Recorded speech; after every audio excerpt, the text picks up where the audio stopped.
Hi guys, it's Patty. I'm just letting the people in our room so they can all join us.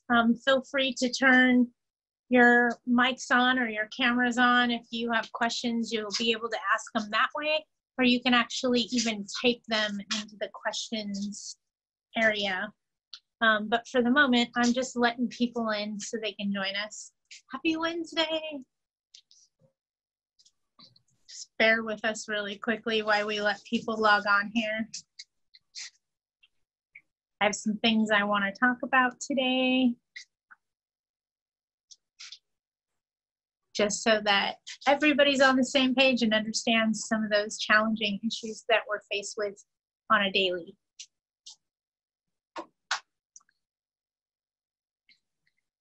And again, I'm still just letting people in. Bear with me while I get them all in here. I think we had 22 signed up today, so let's get them all logged on. Now I'm gonna go peek, who do I have? People are coming on, I see you.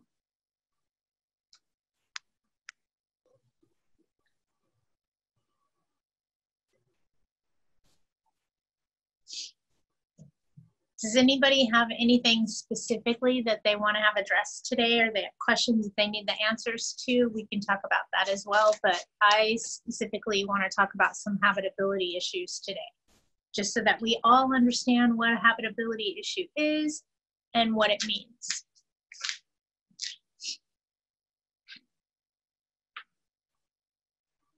And I'll probably get started in about 3 minutes, you guys. Like I said, I'm just letting people join us. So if you're just logging on, we're still trying to get everybody logged on. Give them a few minutes to get in here. We got a big group today.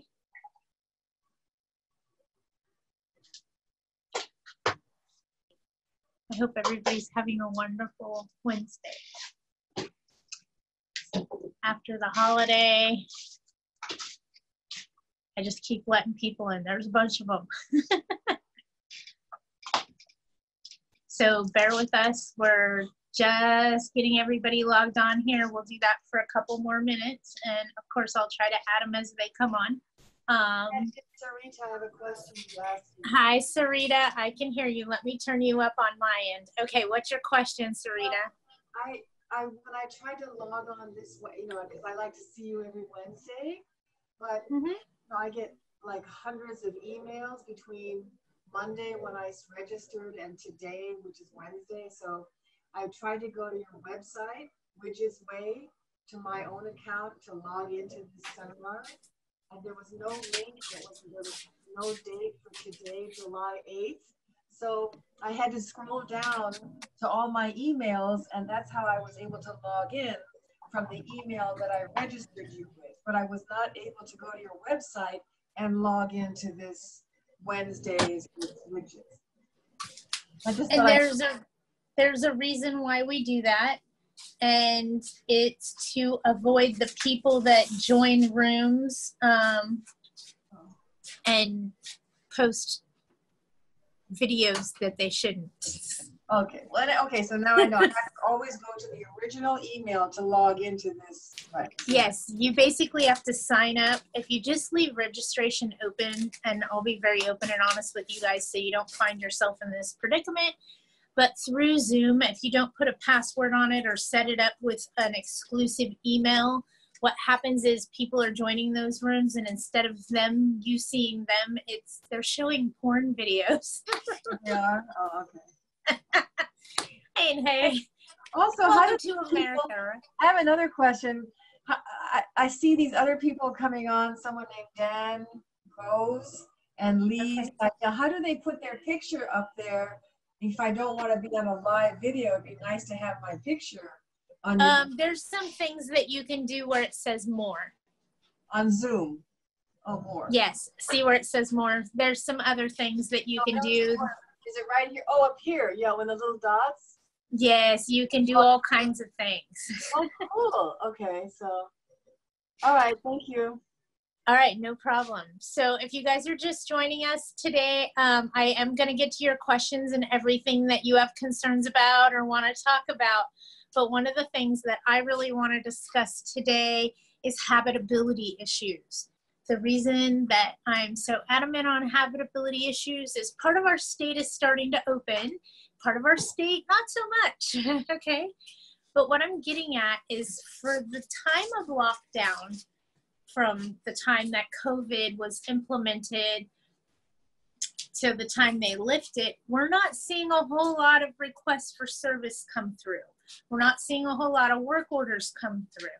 And that concerns me that they're gonna wait until the order to shelter in place is lifted. And then once rent's due or becomes due as scheduled, that's when we're gonna hear about all the habitability issues so that they don't owe the rent. Makes sense? So just something to think about, okay? Is as we start to lift the shelter in place, we may see more and more requests for service, work orders, repair requests, things like that. I just want to go over what is considered a habitability issue. And mind you, there are many of them. It is a vast description of what a habitability issue is. I'm sorry, I got a phone call. I tried to ignore it. Apparently, I didn't hit the right button before I started. I'm sorry. So I want to talk about some habitability issues up front, just so everybody's on the same page. We all know our very famous no hot water habitability. We know that one. But I'm going to go through a list of things that could be considered habitability issues, just so that you log that mentally, because as soon as they report a habitability issue, remember this: they don't owe the rent until you fix it. That's how a habitability issue works. So with that being said, habitability issues are something that we want to address yesterday and not wait until tomorrow, because they cost us a lot of money. Fair enough? Things that could be considered habitability issues, and mind you, they change. A leaking roof, absolutely a habitability issue. Rainwater, moisture in the house, even condensation from the house not being properly ventilated could be considered a habitability issue. So moisture, period, because it creates mold. So remember that. Also, leaking non-weather tight windows and doors. And when they say leaking, they also mean from wind. So if you have a gap under the front door and wind's just being able to be blown into the unit, that's a habitability issue. So pay attention. Broken or faulty heating. Heating is a requirement by law in the state of California. You have to provide heat. You may or may not have to provide air conditioning. Your local municipality, meaning your city, code enforcement should be able to tell you whether AC is a habitability issue in your city or not. I could tell you right now, the city of Palm Springs, Lancaster, Indio, and Barstow all have habitability issues regarding AC. And that's just off the top of my head, okay? Cities like Orange County, Beverly Hills, AC is not a habitability issue. But in other cities, it can be. So you need to be mindful of what cities those are. Usually there are cities where the heat index is much higher, if you will, okay? Let me just check and make sure nobody else is trying to log on, because it looked like there were, and we're good. Okay, so heating or problems with the gas supply coming into the house, okay? If there's something going on with the supply of gas that's coming into the house, that could be a habitability issue as well. Inadequate hot water. So no hot water, inadequate hot water, that's a habitability issue. This is a good one. Absence of a toilet, a shower, or a bathtub. Yeah, they kind of gotta handle those things. So we definitely need to make sure they have a bathroom. Problems with electricity or electrical wiring could be a habitability issue. Even if you have the electrical outlet plugs where the plug always falls out, and I could tell you what that's from, just so you know, that plug gets worn out when you pull the plug out, not by the plug, but by the wire. good example. You're vacuuming. You don't want to walk all the way back over there. I got more people coming in. Let me get them in here, you guys. Hang on. Hi, it's Patty. We're talking about habitability issues in California. And we were on with electricity. So if you walk over to an outlet and you pull the plug out, you're less likely to cause that to create more wear and tear than need be. And that's usually when they tend to fall out of the outlets, is they've just been abused for so long. And they're like $6. Replace them. It's no big deal. Absence of working smoke detectors is a habitability issue. If there's no smoke detectors, they don't owe rent. A lot of tenants will pull those smoke detectors down rather than change the batteries in them when they're screaming at 2 o'clock in the morning. God knows, I told my son if he didn't replace the batteries in my smoke detector, because some of you, I realize you haven't seen me or you don't know me. I'm 4'8". I can't reach anything, even if I stand on a chair. So I told my son one night, you pick, here's some 9-volt batteries. You either change those smoke detectors from beeping or I'm going to take care of it myself with this shotgun.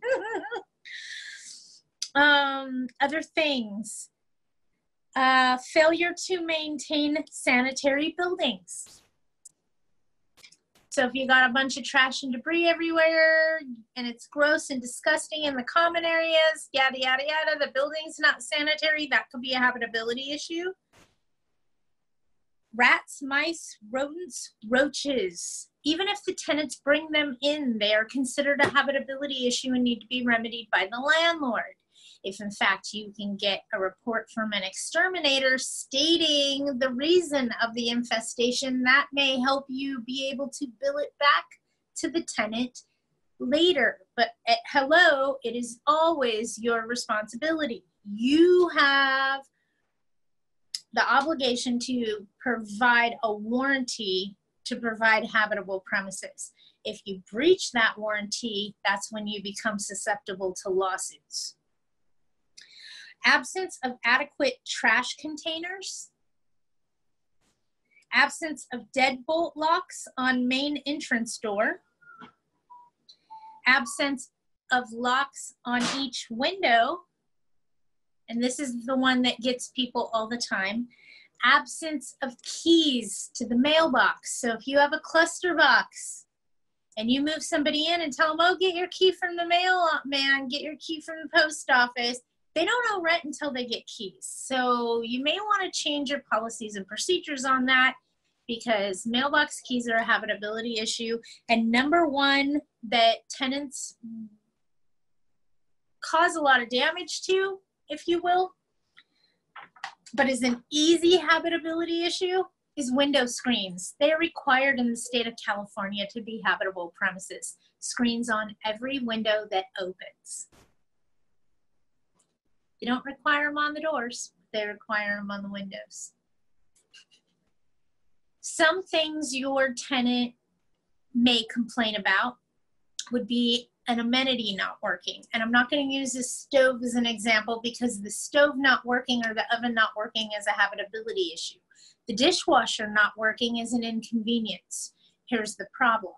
Once the dishwasher goes over 30 days, 30, now it becomes a habitability issue because it wasn't addressed in the first 30 days. You don't want to be guilty of bait and switch by not fixing something they had when they moved in. So be careful of that also. Right? Everybody with me? We're all on the same boat. Habitability issues are scary because once they have one, they don't owe the rent. So we want to be very careful when approaching habitability issues. The whole reason that I'm discussing them today is because one of my phone calls this morning came about because of them, and I use my phone calls to help all of us get on the same page. So again, just to reiterate, with COVID restrictions being lifted, we didn't see a lot of work orders during that time. Now we're going to start seeing those work orders come rolling in as we start lifting those restrictions and people want us back in their houses again. Problem is, remember, as soon as they report a habitability issue, the landlord must remedy upon notification. So if it takes you 2 days to fix it, they don't owe rent for 2 days. If it takes you 2 months to fix it, they don't owe rent for 2 months. That's how that works. Anybody have any questions about a habitability issue that I can help address or answer for you? If you do, please unmute yourself, type it into the sequence down there at the bottom of the screen. I just want to make sure everybody has habitability issues down pat. I mean, and the list goes on and on. It could be chipping and peeling paint. And I'll give you a great example of where you can get a good idea of a list is the Department of Consumer Affairs, obviously, for habitability issues. The other one is anybody that's ever had someone fill out attachment 3K in an eviction in California, and it gives you that checklist box of all those little boxes that they can mark. Those are all habitability issues. So pay attention to those because those are little key things that help you understand if they don't allow it here.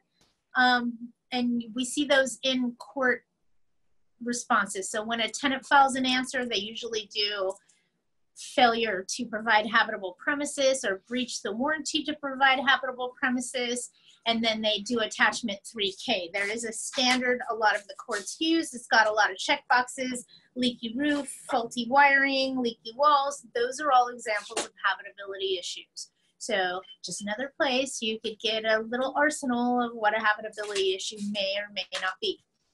Remember, those amenities like the dishwasher is a great one. Could they wash dishes by hand? Yes. So is it a habitability issue? No, they can function without it. It's just an inconvenience.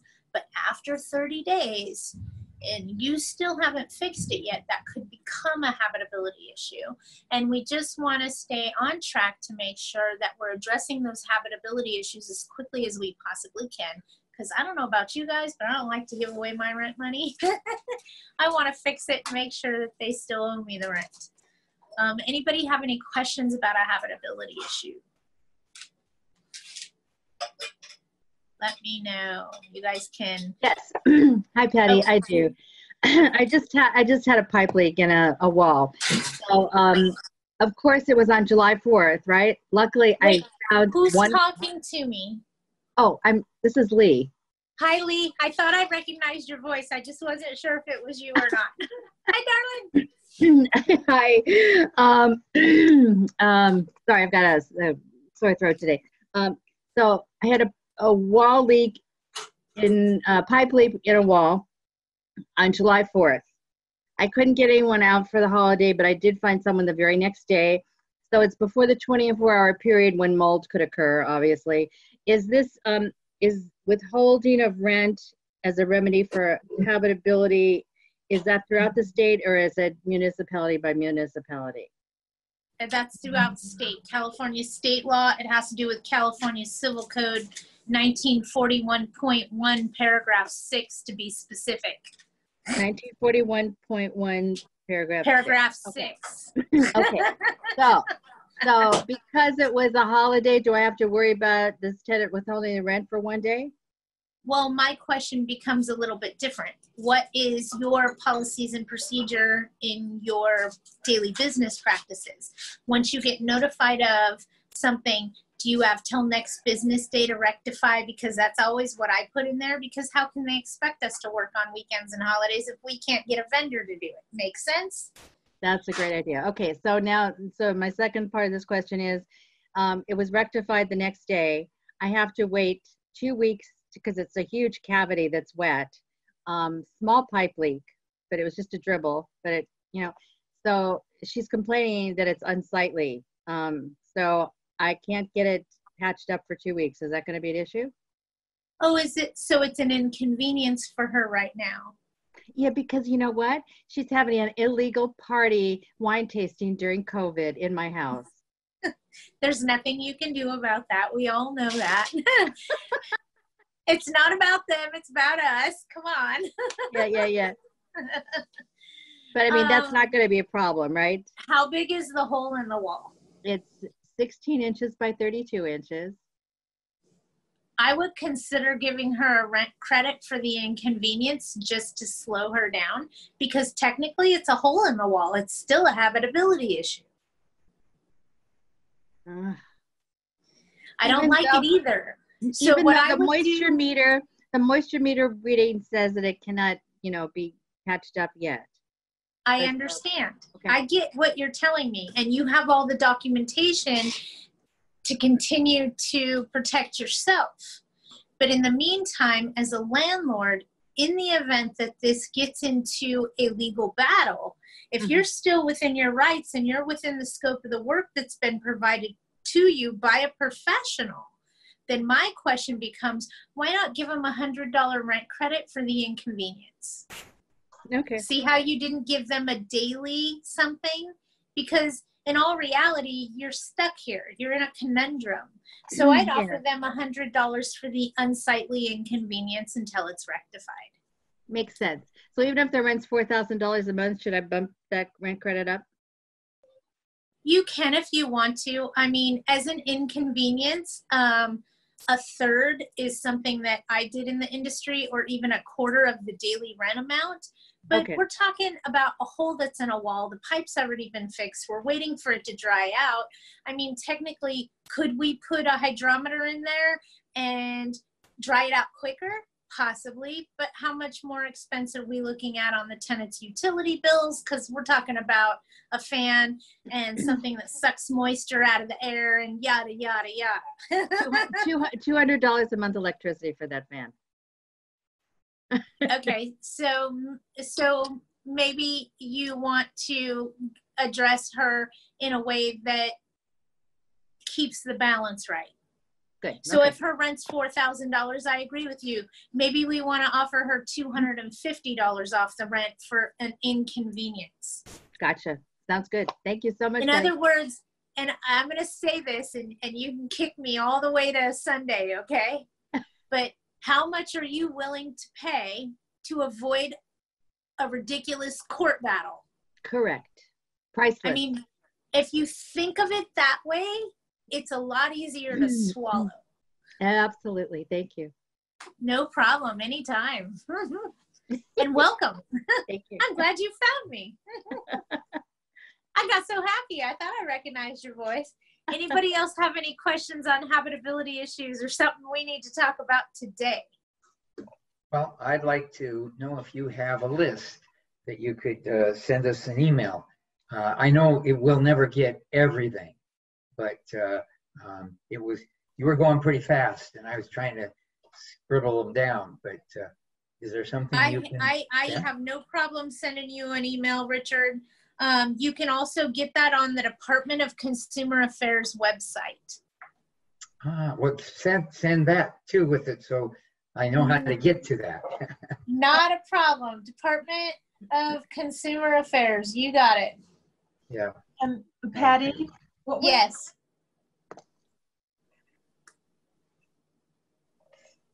I missed your question. I'm sorry.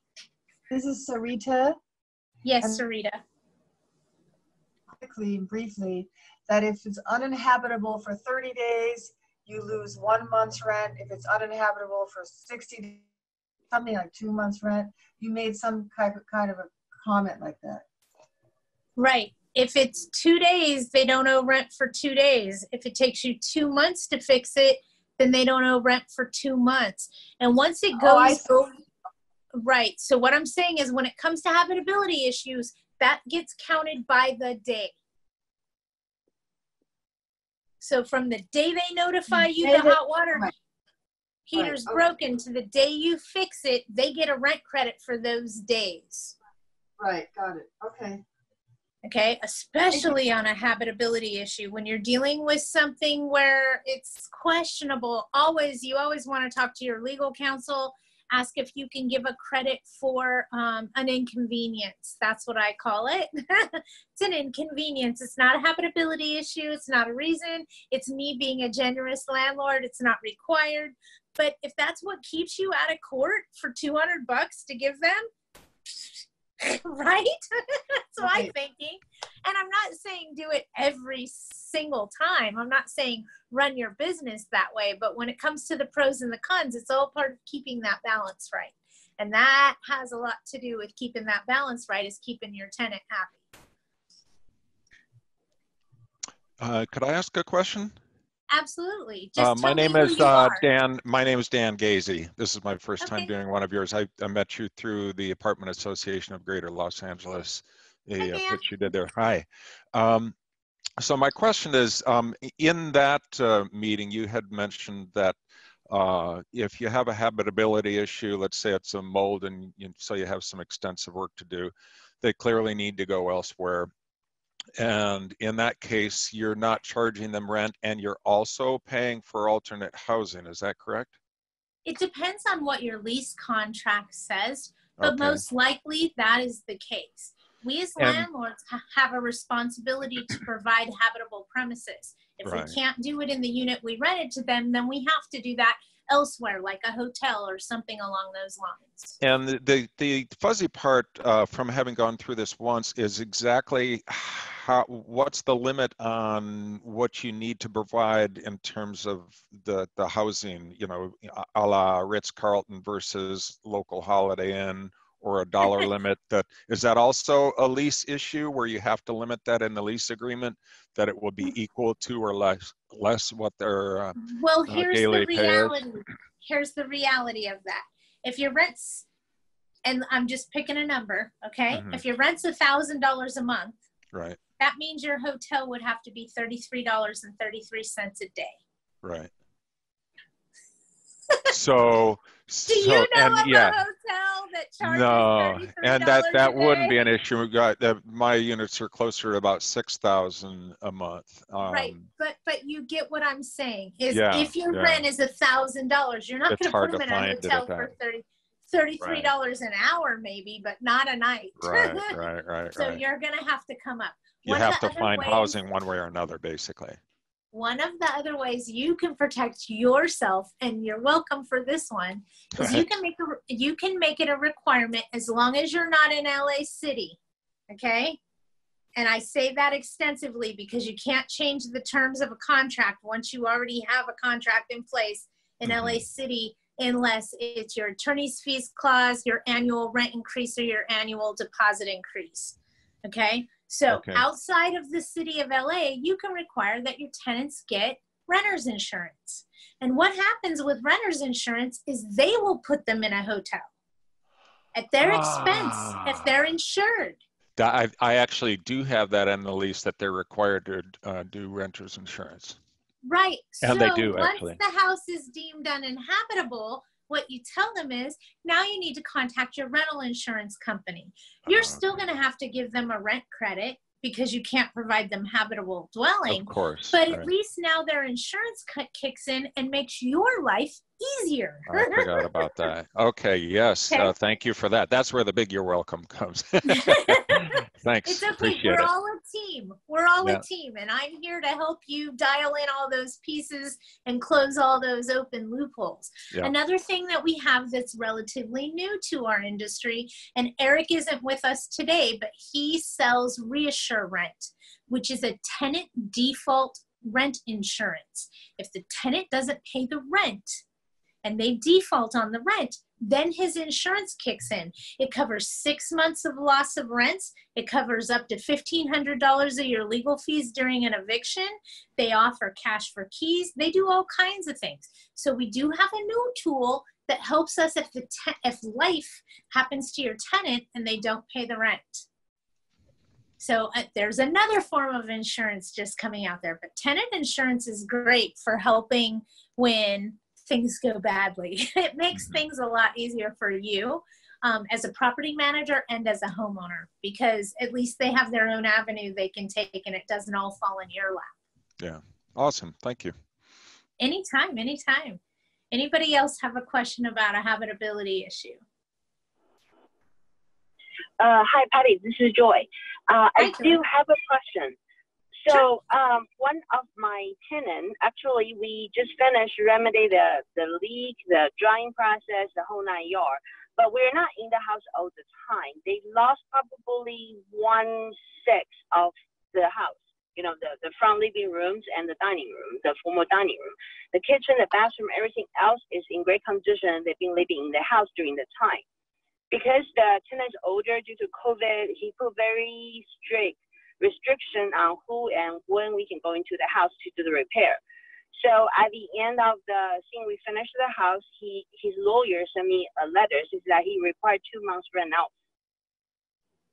Is that did it take 2 months to do the repair? No, the repair day, actually the days we actually can go into the house, including the 2 days that he doesn't have water, it's about 12 days.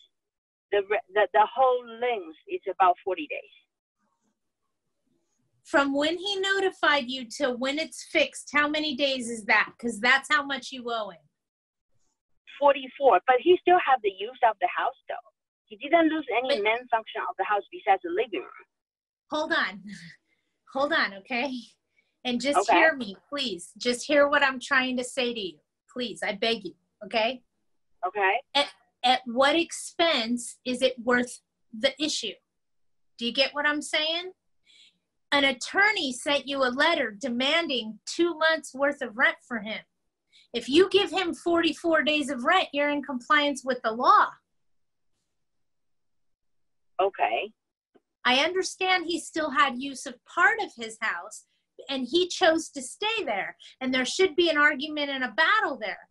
But the reality is, just to get to that argument level and have an attorney prove that you're right, it's going to cost you thousands of dollars. To prove that you're right.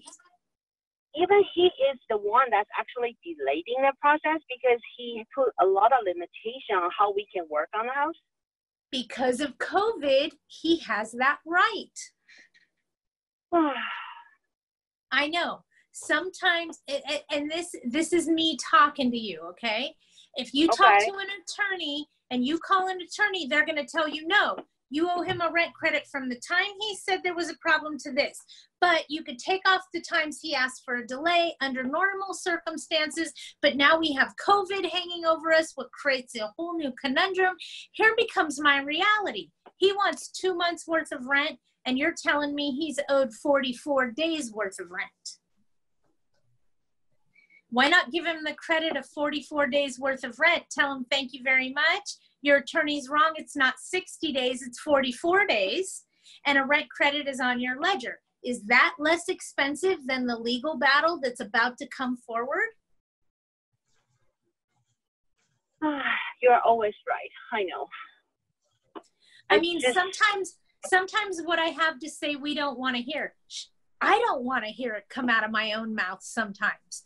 But the reality is, at what expense do we have to prove that we're right? I mean, come on. I've spent $5,000 to prove that I'm right. I'll never do that again. Okay. I'll never do that again. I learned. So even though they are ground for the argument, but it's not worth it, right? Right, but if you're in that battle, you have no choice but to defend yourself, and that costs money. That's what I'm saying. Is sometimes it's better to give that money to the tenant, just go, okay, especially when you're dealing with mold. A senior is a protected class. I mean, I could go on and on and on and on. It's just too risky. You're saying it was 44 days. I would give him a rent credit for 44 days because that's what's right. I know that he used part of the house. He was only affected. Could you break that down into a third? Absolutely. But how's a court going to look at it? What city is this going to be heard in? What city is the property located in? Rancho Cucamonga. Okay, so you have the fact that it's Rancho, so it's going to go through the Fontana courthouse. I'd offer him the 44 days as a rent credit, telling him he still chose to stay in the house. Although there was a habitability issue, I have no problem giving the full rent credit for 44 days. But that's all I'm going to do. And then see what the attorney says. Okay, I'll do as you What scares me is he's already hired an attorney. You get what I'm saying? He's already going down that road.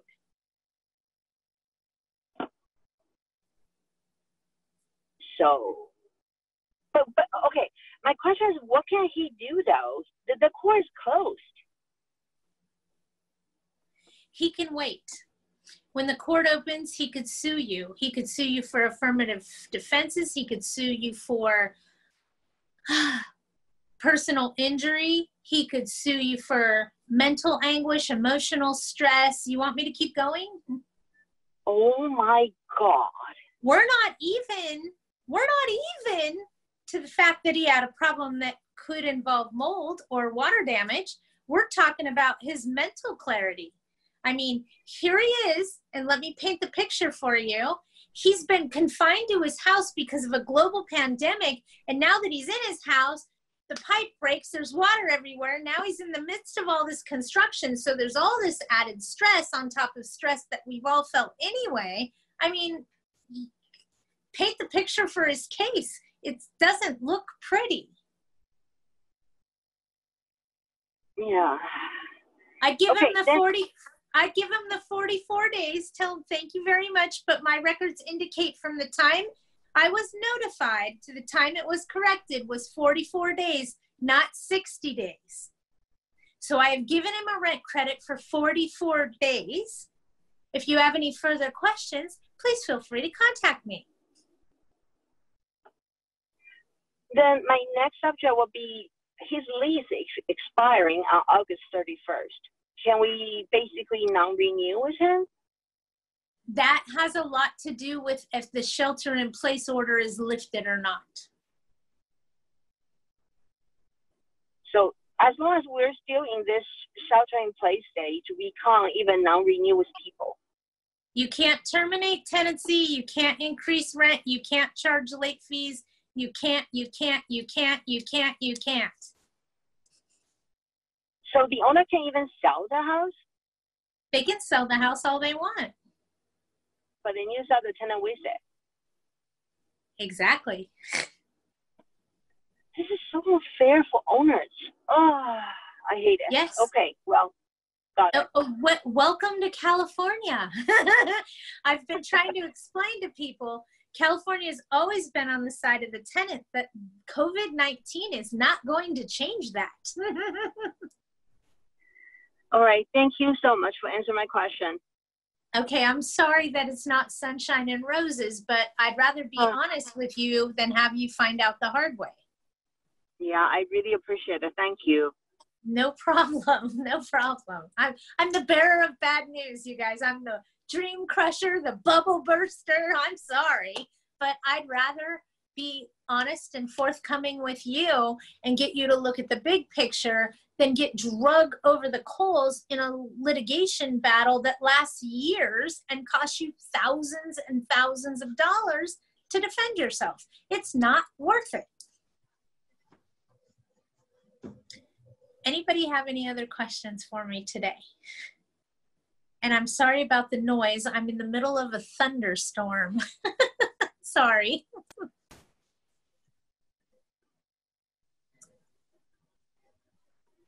No more questions? Okay, so let me tell you guys a couple of things. Remember a while ago when we beat Prop 10? It's back, and it's bad. They're adding some new stuff to there. It's garbage. When did they make great laws for landlords, right? It's definitely something we want to vote against, you guys. AGLA that's the Apartment Association of Greater Los Angeles.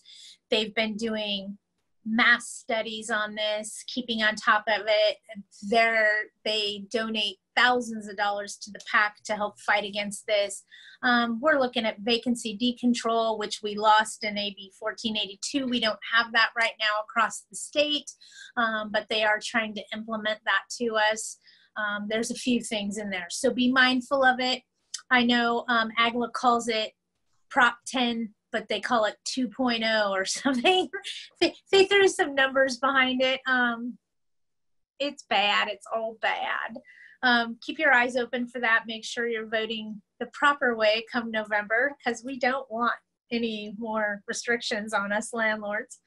And be mindful now that things are starting to open. We need to be careful about how we're approaching things and getting back into business. Remember, we don't want to be the first one in line filing a lawsuit and then getting retaliation charges and things of that nature. This is something that we want to watch somebody else run into the fire and then realize, copy them or don't do what they did. So hurry up and wait is the best thing that I can tell you. Your ledger and your lease are your two strongest tools you have, so try not to alter from those. When you do a promissory note for monies owed, you're changing the court of which that case will be heard. Let me give you an example. You have rent money owed, tenant can't pay rent, so you make a promissory note for that month's rent money. That promissory note is now heard in small claims court, not eviction court. And you lose all those protections for a right to a speedy trial and all those things that come with us in landlord-tenant litigation go out the window.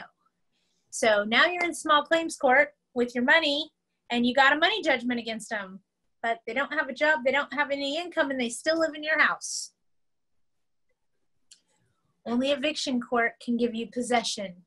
So, and a promissory note is not enforceable in eviction court. It's only enforceable in small claims. So be careful when you're divvying up how your funds, because you're divvying up how the laws protect you. So we want to make sure we're careful with that. We don't want to screw that up. Anybody have anything else that they want to talk about? Dispositions of security deposit, questions about things that are happening right now that you have concerns with? Everybody's on the same page? Everybody's doing good? Anybody having any problems right now renting vacant units? Yes, I have my tenant will not allow showings. They're moving because out. of COVID. Because of COVID? No matter how nice I am. They're gonna let me walk in to do a walkthrough, but they wouldn't let it. When we sign a new lease on a vacant apartment, are you right? I know that, I don't know if AGLA has it on their form. Are you requiring a form disclosure for COVID on all new leases? Why? Yeah, okay. Why, yeah, okay. Why?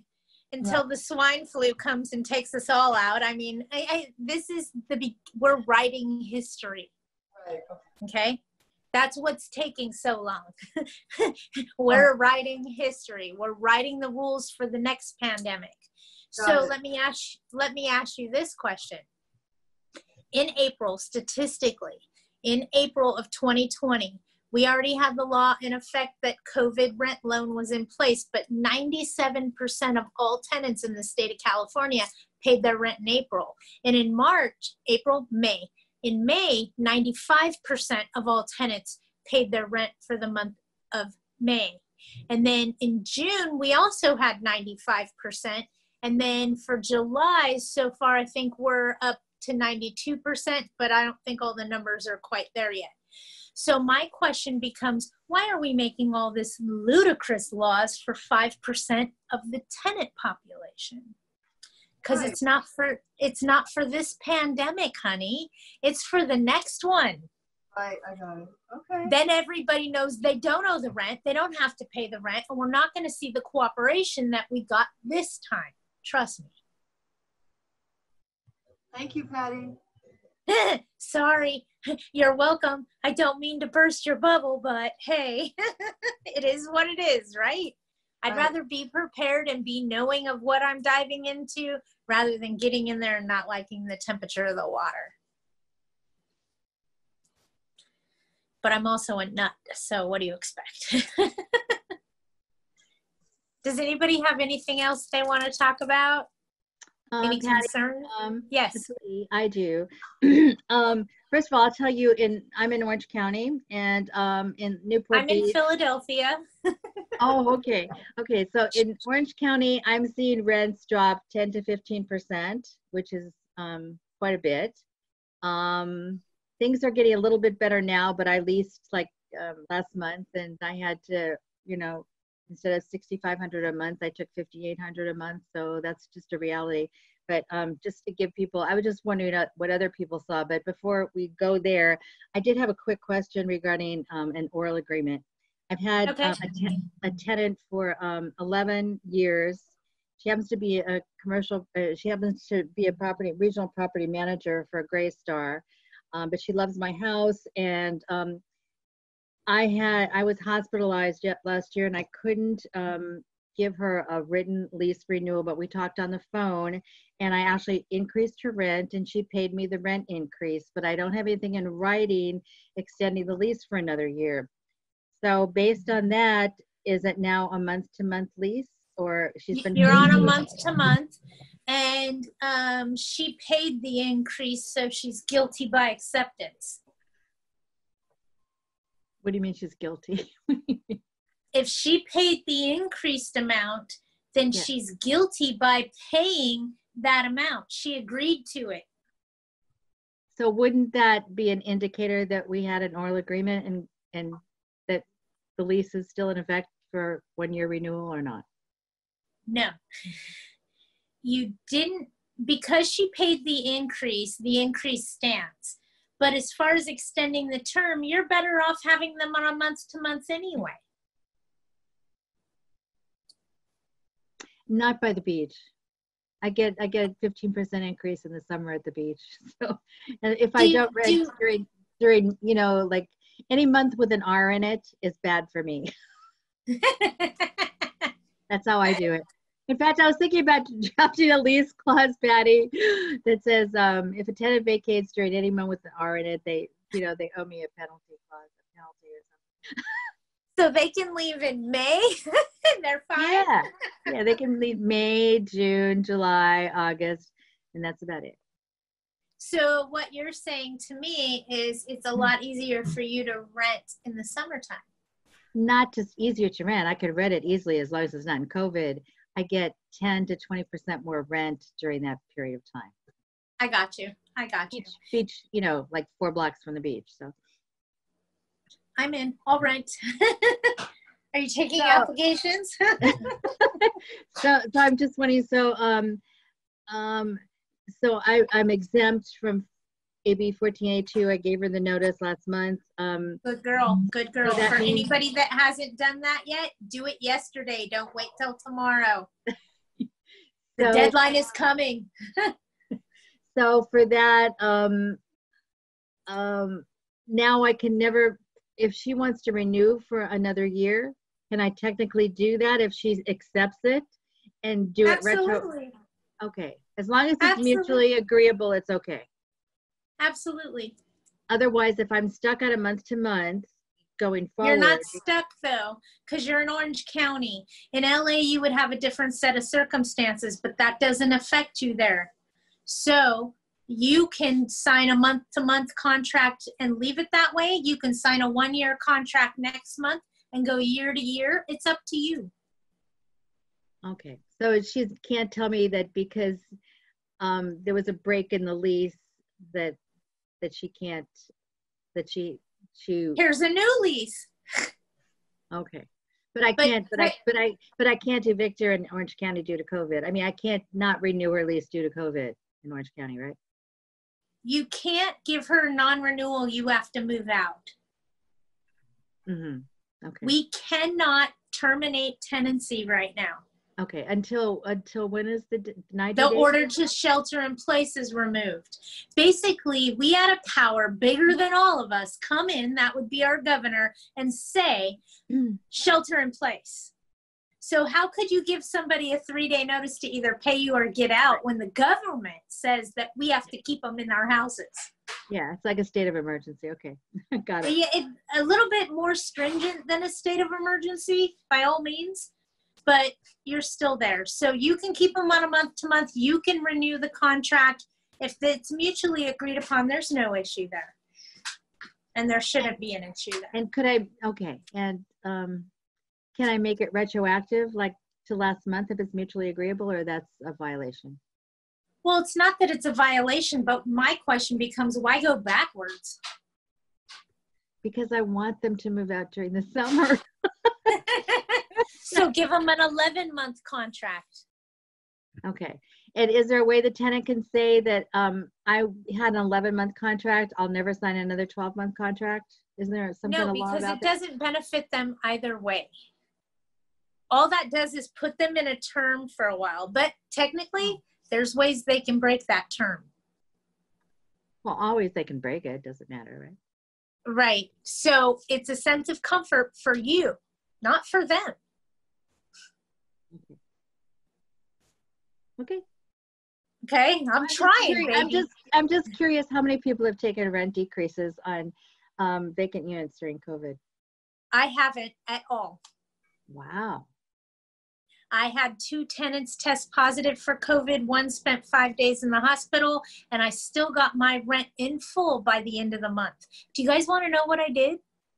Yeah. You want to know my secret? Here's how it went.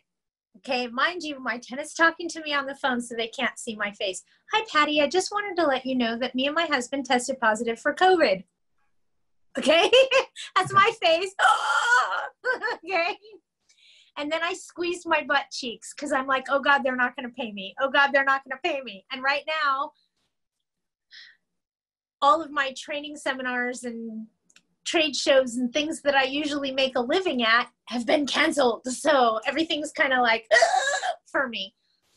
So I was scared. I was very concerned. And she said, I have a portion of the rent to give you now, and I plan on giving you a portion, the rest of the rent in another week. And all I said to her was, thank you so much for keeping me abreast. If anything changes, please let me know. And know that in these uncertain times, I'm not going to charge you any late fees. Do you know why I said it that way? Because I can't charge her late fees, even if I want to. Exactly. So it's all in how you approach it. Because I was so calm and immediately offered to waive any late fees, she worked really hard to make sure I had that money the following week, and she did. The next month, she was short $100 on the month and needed 2 weeks to come up with that extra 100. But still, it was like by the 15th of the month, I had the full amount of the rent, and all I did was be really nice and tell them I'm not charging you a late fee. Hey, Patty, this is Dan again. I have a question that relates to what you were saying just there and the discussion we had with Agla.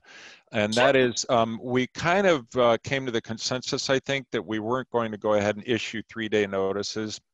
And our property is in the city of Los Angeles. So there's not really much purpose in that. My question for you is, if they changed, City of Los Angeles changed their municipal code that if you serve a notice to terminate tenancy right now, whether it's a 3-day curable breach of covenant, 3-day pay rent or quit, it can cause affirmative defenses and administrative fines from the court. Right. What does that mean in English? It means the tenants could sue the pants off of you and the court could fine you for it.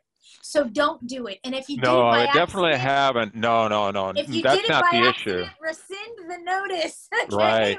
No, I was glad. I like to leave a kind of a paper trail, if you will, even if it's all just email dialogue. But no, paper trails are good. we have basically three units, and one of the 3 had difficulty paying 1 month, and they're wonderful.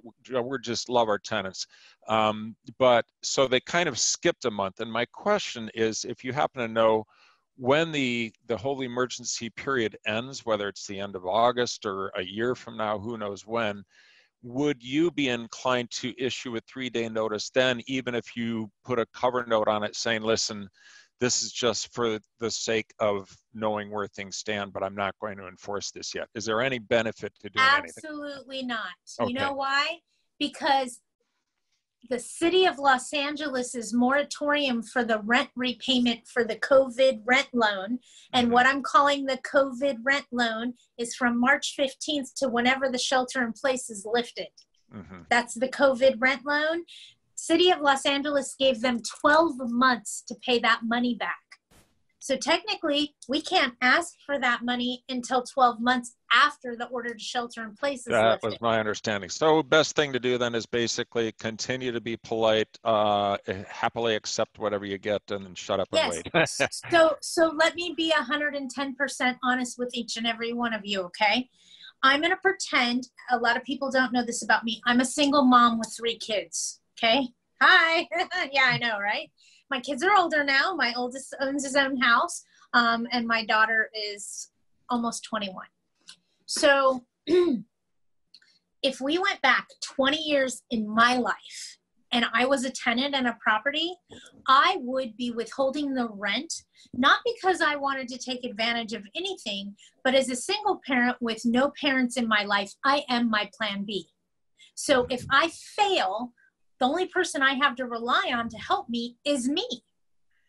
So because of that, I would be withholding my rent as a single parent, and I'm just talking out loud, until the order to shelter in place was lifted and I went back to work. The second I went back to work and I saw, okay, I can breathe again, everything's fine, everything's falling back into place, I would pay my landlord. I wouldn't wait those 12 months. But for right now, I'd be holding just because I'd be concerned for what next month or the following month would bring me and my 3 children. Right. And our dialogue's been so friendly that, kind of like you said, we do it because we have to, but also because it's the right thing to do and the nice thing. I literally told the guy, I said, listen, in terms of paying back that one missing month, if you want to do a piece by piece or whatever, but don't put yourself under more stress than you have to right now, you know, because in the city of Los Angeles, the moratorium gave them 12 months to pay back. In the county of Los Angeles, they have 6 months to pay back. I believe in Orange County, they have 24 hours. Oh, geez. Okay, whoever giggled right now, I want to kick you. That's evil. And please remember this, okay? Whether they have 24 hours or 12 months, remember this. We still haven't heard from Fair Housing yet. Fair Housing still hasn't said when is a reasonable amount of time to wait before terminating tenancy or increasing rent after a global pandemic and it not be considered retaliation. Mind you, Fair Housing's the one that says if they call code enforcement or Fair Housing or bed bugs, we can't terminate tenancy for 6 months or it's retaliation. What is a global pandemic gonna do? We don't know. So again, this isn't a race we're all trying to win. This is something where we want to watch what the other guy does and not follow him or follow him totally. We don't know yet. Err on the side of caution as much as I could tell you. Work with the people. Be nice to them. I know sometimes it's really hard, but beating down the door to get them to prove to you how they've been affected by COVID is a waste of your time. The reality is we've all been affected. Each and every one of us in some way, shape, or form. So with that being said, I don't think we should hold their feet to the fire for that, you know? Dan, it says you have another question. Hold on, I gotta click something to read that. Oh, you got another meeting to go to. Go to your meeting, Dan. Please, we don't want to hold anybody up. Cheers. Take care, everybody.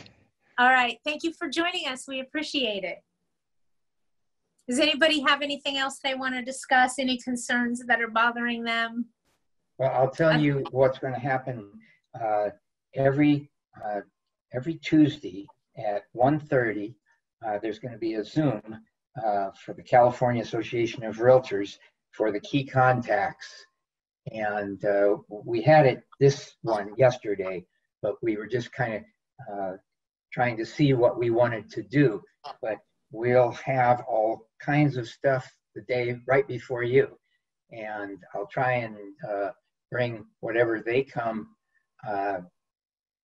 next Tuesday and thereof, and let you know what they're thinking and what they're trying to do. I got a funny one for you, Richard. Somebody sent me a rental contract to look at today. They moved into a property in Upland, And I told him, I can't help you. Even though you're my friend, I can't help you because I don't help tenants, but you can call Fair Housing. She sent me her rental agreement. It was a car form, last revised April of 2011, and she moved in a week ago. So it has no Yes, we have new ones. You think? I mean, Yeah. I'm looking at this document going, where did you disclose about bed bugs? Where did you disclose about AB 1482? Yes. Where did you? And I'm like, all I told her is, look, this isn't the best lease. It doesn't protect the landlord and it doesn't notify you of your rights. All I can tell you from a legal standpoint is you need help from somebody that represents tenants. I don't do that. I don't represent landlords, but I teach them how to manage their investment property. But I couldn't believe it. Somebody out there is using a contract that is 9 years old. Do you know how many laws have changed in 9 years? Yeah, they're realtors. Yes, yes. And my thing is always protect yourself. Your lease is the strongest tool you have to protect you. So make sure that is the one place that you can put all your ducks in a row to build that solid foundation. But Yes. don't do it from a contract that's 9 years old. No, for sure.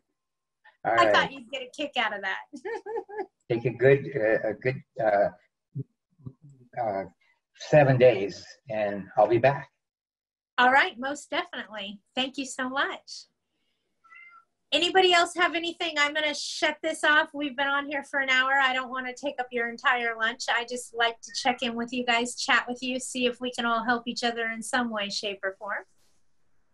Hey, Patty, Joy again. I have a very quick question. Yes. So what do I do if the tenant is disappeared? Like they don't answer the call, they don't answer any emails, texts, notice, nothing. This is in LA County. They just avoid us all the way starting from March. Hold on. Like, we don't LA know. City or LA County? Okay. In Montebello, So LA County. my guess at that point is your tenant has been talking to someone and they know what their rights are. Okay? So they are choosing to exercise their rights. And the more you poke at them and bang on their door and serve them documents and ask them to fill out notices, the more you're building a case for them to sue you for harassment. So stop. But we are trying to tell them, hey, owner's offering 2 months free, 2 months rent for you to move out. You're trying to basically try to resolve it. Tell them that, hey, my owner is not going to charge you any rent for the time you didn't pay and going to give you money to move out. But you may have to do some knocking and talking. Oh. So in other words, you may leave a voicemail that sounds kind of like this. Hi, this is Joy. I was just calling to check in with you. The landlord for the property that you live in has an idea and wanted to discuss with you some options. So could you please give us a call at your earliest convenience so we can discuss those options with you? But they don't call back. That's basically what we told them. We even told them we are here to give you some funds to help you through the difficulty, but they don't call us back. And then at that point, you're just done. Unless you can find somebody, a legal counsel that'll try to negotiate a cash for keys contract for you, like that way, I would leave them be until you can start the eviction. Because what if they're just holding the money for that 6 months, and then when the 5 months and 29 days, they give you all the money, you can't do anything.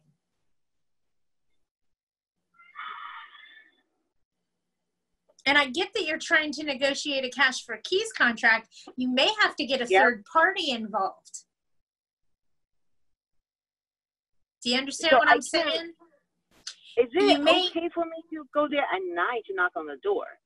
To try to Absolutely. Hi, how are you? We wanted to see if you wanted to negotiate a settlement agreement for cash for keys. If the answer is no, leave. You're done. God, I never hate tenants so much right now. Oh, okay. Well, some of them are great, some of them not so much.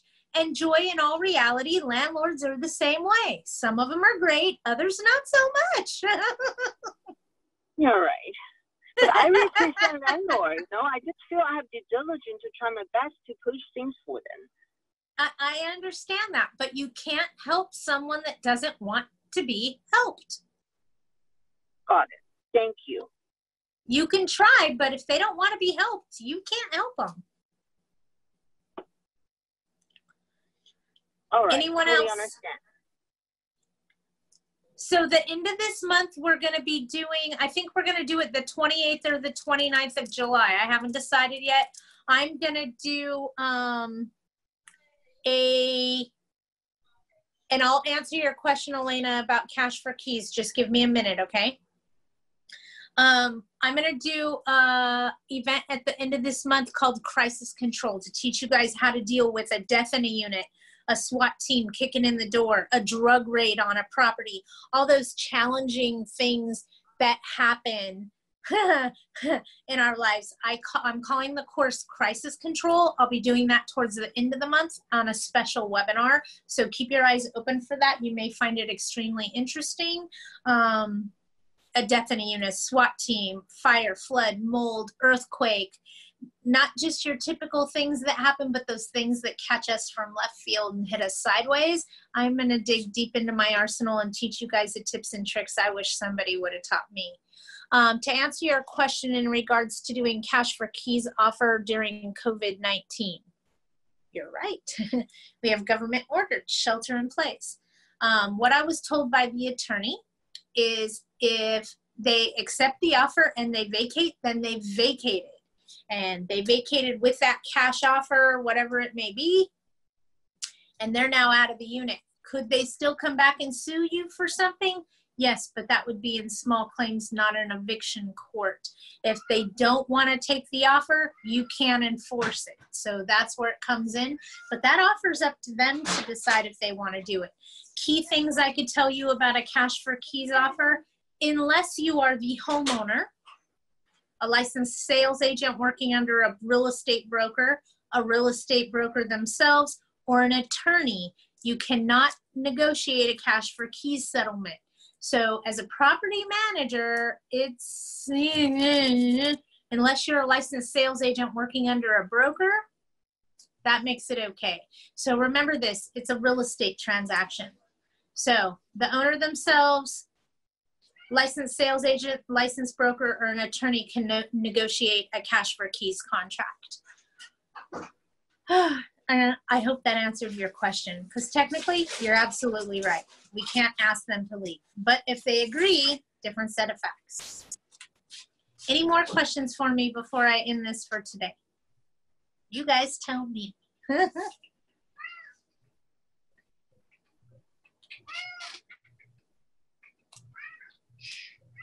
All right, I got nothing from nobody. We will go ahead and end today's Wednesdays with Widget. Today was July 8th.